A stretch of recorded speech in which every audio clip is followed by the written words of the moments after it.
Hello, my name is Jacob Totson, and welcome back to the Wisdom of Odin. Today, we're going to be continuing my museum series. I am traveling up through Sweden to reach Stockholm so that we may visit the Stockholm National Museum, where it has most of the artifacts from the pre-Christian eras into the Viking Age, the Bronze Age, and into the Stone Age. So we have lots to see today, lots to cover, and I have lots to travel. The main reason I wanted to create this series of videos showing you these various museums is knowing that so many people may never get to experience these artifacts and museums for themselves. And as an American coming here, there are so many artifacts that I never knew about or have only ever seen in a book or a picture online. So to be able to actually see them with my own eyes and then record them and share them with you, I feel like this is one of the main reasons this channel exists, is to share these secrets of the ancient world. So with that, let's go ahead and begin this video sharing with you the ancient artifacts of Sweden.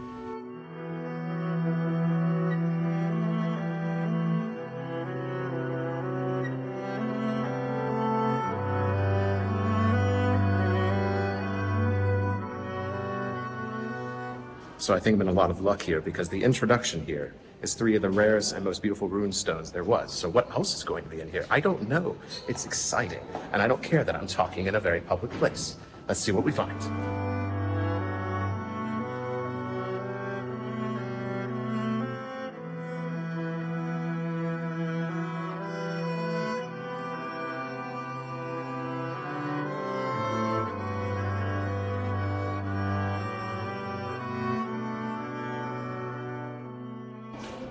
Hello, it's me from the dark, spooky corner. So it's going to be very hard to record it here, but I'm so excited.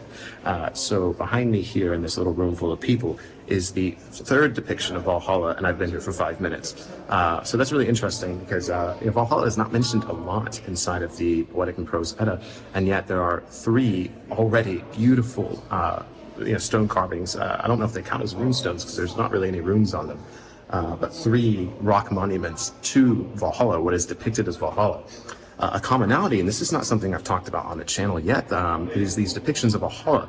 The way they're described is very similar to these hogback stones that are found in Scotland and across the Anglo-Saxon Isles, and I think even in Scandinavia as well, but it's something we see later into the Viking Age, and a lot of people think they're actually depictions of Valhalla as well. So yes, you have evidence of the Valkyries with drinking horns, and then you also have the warriors, and then lots of depictions of Odin, and we know it's Odin at least. It's so hard to say 100%. We only know that because there is Sleipnir as well. So, loving you so far.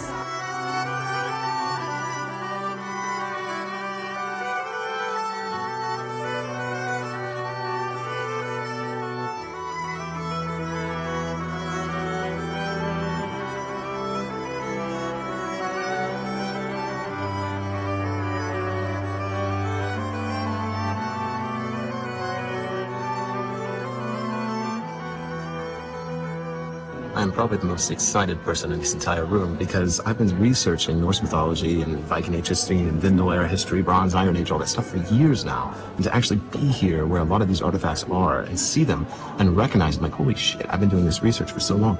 Like these right here. These are some of the only examples, well, a very rare examples.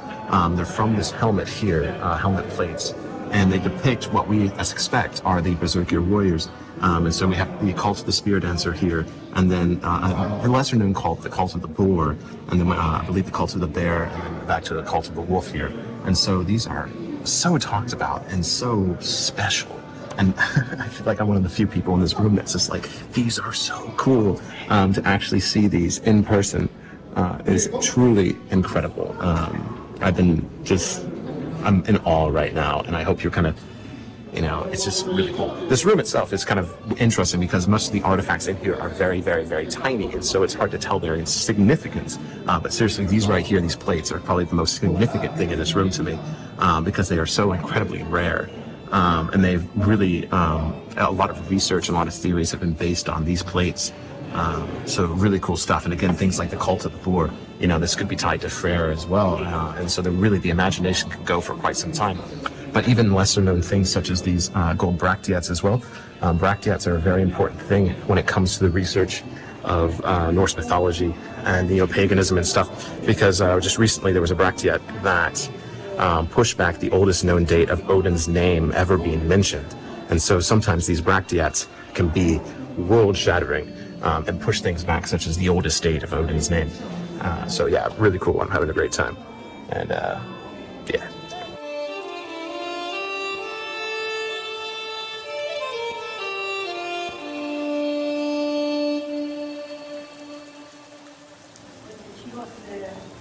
And here we have a perfect example of why Brachtiats are so interesting. Hopefully I'm pronouncing that correctly. If I'm not, I apologize. I'm just excited.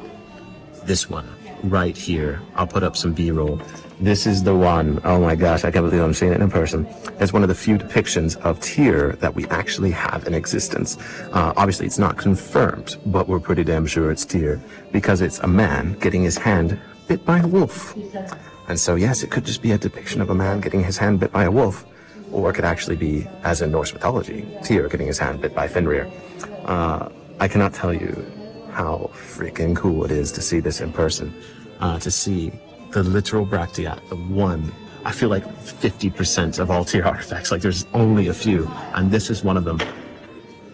That's crazy. And of course, in this case as well, we have tons of little Mjolnirs and things and little depictions of the gods. And these little women here with their cups, which I think are Valkyries. And then we have all kinds of other little hidden treasures in here.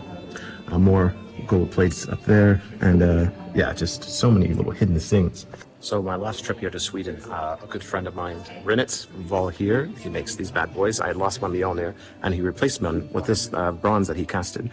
And again, I got to see the actual one this was based on here. And so that's really cool. So I'm really glad now that I have this, because it is based on a find, and he did a really good job replicating it. So if you want to, this is a shameless plug, because he's a good friend and he did offer this to me, and he was so kind about it. Vol here makes these, he casts them himself. Highly recommend if you want a historic replica of one. He does really good castings of them. So yeah, really excited again that I got to see it in person. It's so cool.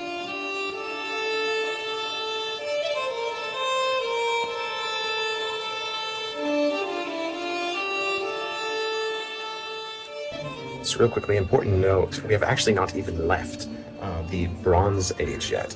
Well, the Bronze into the Iron Age. So we haven't actually entered into the Viking Age yet. And that's something I've been talking about on this channel for so long, is the fact that a lot of the information about the gods existed before the Viking Age. So a lot of the artifacts I've been showing you here existed before it. And so the Viking Ages should not be what we primarily focus on. It's what gets so much hype and romanticization. But what we should really be focusing on is the Iron Age before the Viking Age, and then into the Bronze Age, where these gods really started to develop and come out. I mean, one thing we definitely know, they love gold. They absolutely loved it. And a lot of times we know that they loved gold because they were offering it to the gods. This was a very big thing that was offered. It was gold and bronze and other precious metals. In fact, this is what the sign is saying right here: sacrifices to the gods. So real quickly here in the middle of this video, I'm still in transit up to Stockholm, and so I wanted just to stop and say, one, so grateful to do this for a living, and I wouldn't be able to do that without everyone that watches these videos. I wouldn't be able to do it with the people that tune in every single week. I wouldn't be able to do it without my Patreon supporters. And so if you want to help me out in the creation of these videos, really liking, commenting, subscribing, all those things that every YouTuber talks about, you would not believe how much it actually helps out. And then if you want to go the extra mile and support this channel on Patreon, truly, it's the only thing that allows me to continue to do this. And I do want to add, even though it's been amazing seeing these artifacts, I've had to see them so quickly. I've only had one day in each of these cities. So one day in Stockholm, one day in Copenhagen, and I'll have one day in Oslo to shoot this. So it's definitely been a quick turnaround. So grateful to do it. But truly, I would not be able to do it without the amazing support of the people across YouTube and Patreon. So with that, let's go ahead and get back to this video, exploring the ancient artifacts of Sweden.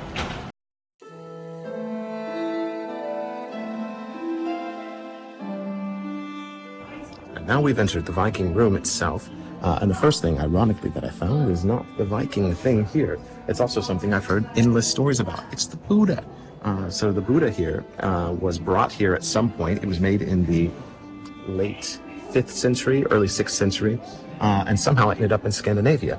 And so it's one of those popular talking pieces about the Vikings, is how widespread they were. Because either someone traded it and brought it up here, or a Viking went out, a Norse person went out and brought it back to Scandinavia. So yeah, otherwise I'm in this crazy awesome looking room here.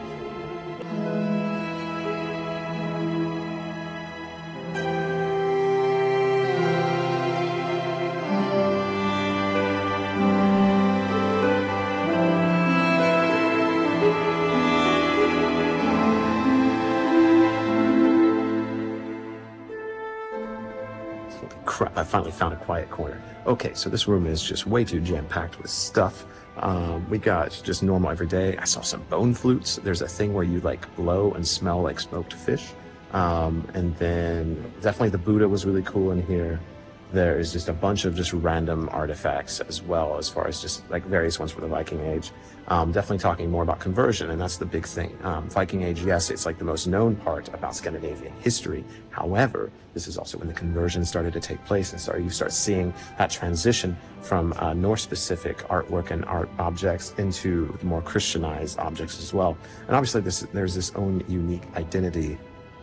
I was totally gobsmacked because I just realized that this is here. So back here is a way that you can play with the Norse 9 worlds of the Norse cosmology. So I'm going to go check that out right now instead.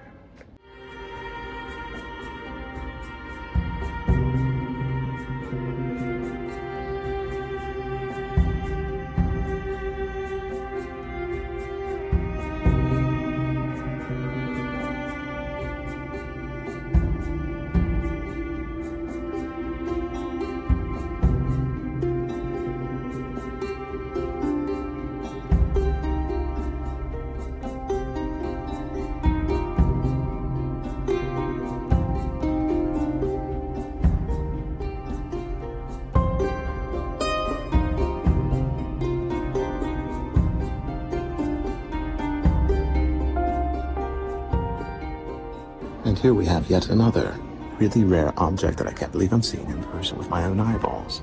It's the giant penis of Freyr, and well, more than likely Freyr. So this is thought to be Freyr, mostly because of the phallus. But there's also a drinking horn and or a really thoughtful beard. So yeah, again, can't believe I am only inches away from this. I do have a recreation back at home. And how cool is that? That is a mighty penis after all.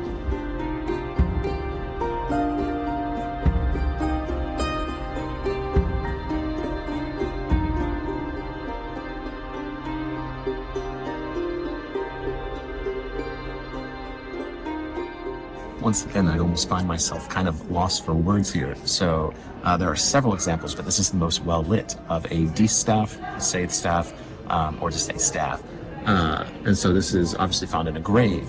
And so these are tied to ancient vulva practices and seidr magic. And so there's one right there, and I cannot believe it, that I'm seeing these with my own eyes. And again, I hope I'm able to capture these for you back home. For you people around the world, that if these objects exist, that seidr magic was practiced. A vulva used this to predict the future, to practice her magic. And it's so cool that they are housed in a museum like this. And yeah, just absolutely incredible.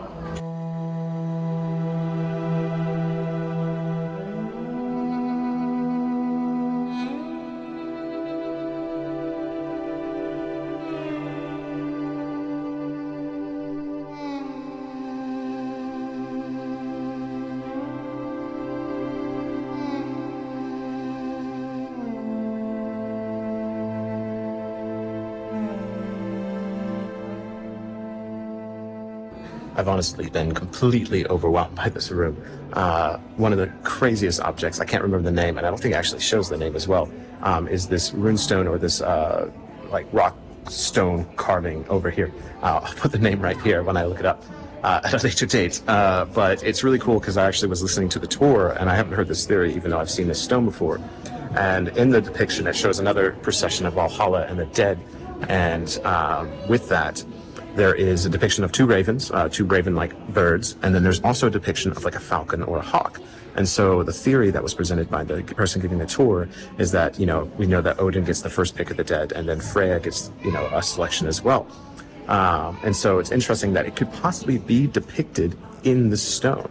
I mean, so crazy, because again, we see those synchronicities, because I know we always worry about Christian influences within the mythology, especially with Snorri Sturluson. So to see possibly a reference to this as well in the artifacts that survive, of course, makes me excited. And then I really love the Yggdrasil interactive thing as well. That was really cool to be able to like look through all of the realms, and I love their depiction of it. So that's something that'll stay in my mind for a very long time. With that and around that, there was the Freyr statue. Love seeing that in person. I love the seidr staffs. There's so many artifacts in here, and I'm sure there's some that I missed. Yeah, I'm sure I've already shown you, but that stone right there, that's the one. But yeah, I'm just completely blown away by all the artifacts.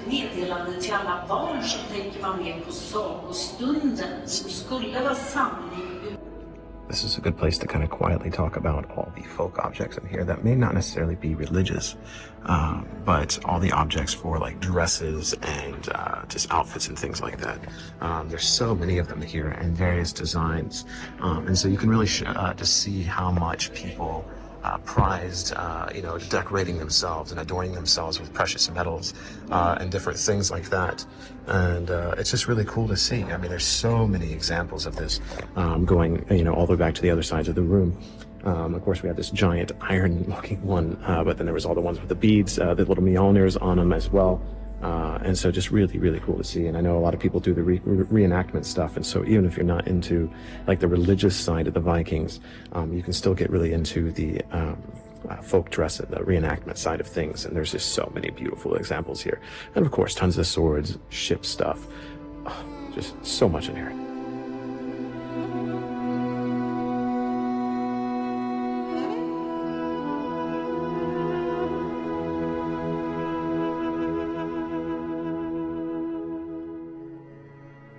So I think what I'm going to do is, to finish out this video, is I'm just going to do a montage of all the things, because I keep on thinking like maybe there'll be a room that'll be boring, but then I see things like this and I'm like, no, there will be no more boring rooms in this place. So we're going to do a montage just with everything else I'm able to find in here before we close out the video.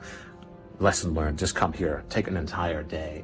And there's another Viking museum here, another one. So definitely, I hope I've been able to capture it in essence, but here's this montage to finish us out. I hope you've enjoyed everything here. It's been mind-blowing how much there's been. Let me know down below what your favorite object has been, what you want to do more research on.